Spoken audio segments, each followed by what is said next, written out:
Naranasan mo na bang lokohin ng ibang tao? Ito ang isang bagay na hindi natin kontrolado.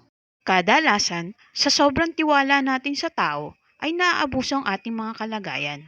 Madalas dito ang tungkol sa pera, negosyo, kaibigan, karelasyon at pananampalataya. Ang panluloko ay nagdudulot sa atin ng sama ng loob at kawalang gana sa buhay. Sapagkat hindi mo alam kung saan ka nagkamali at bakit kailangan kang lokohin ng ibang tao.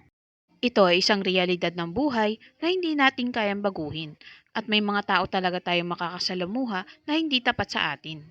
At maaring magdulot ng galit sa ating puso, mag-alis ng tiwala, o makaisip tayo ng paghihiganti sa ating kapwa. Dahil ano nga ba ang mas masakit? Ang malaman mong niloko ka o mas mabuting hindi mo na lang malaman ang totoo? Sabi nga ng iba, pwede kang makalusot sa tao, pero hindi natin pwedeng lokohin ang Diyos. Dahil kitang-kita niya ang intensyon mo at mga kublim bagay ng iyong puso. Ngunit ano nga ba ang tunay na dahilan kung bakit tayo nakakasalamuhan ng mga taong masasama at nanloloko sa atin?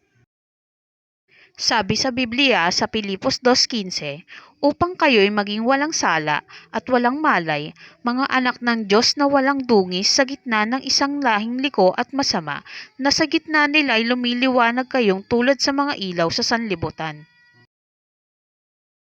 na nagpapahayag ng salita ng kabuhayan, upang may ipagkapuri ako sa kaarawan ni Kristo, na hindi ako tumakbo ng walang kabuluhan, ni nagpagalman ng walang kabuluhan.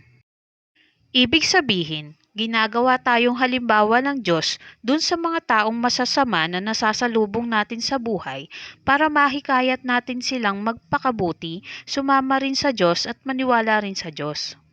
Nasusulat ito sa Santiago 5:19, patuloy hanggang 20, mga kapatid ko, kung sino man sa inyo ay nalilihis sa katotohanan, at siya'y pagbalikin loob ng sino man, ay alamin nito na ang nagpapabalik loob ng isang makasalanan mula sa kamalian ng lakad niya ay magliligtas ng isang kaluluwa sa kamatayan at magtatakip ng karamihang kasalanan.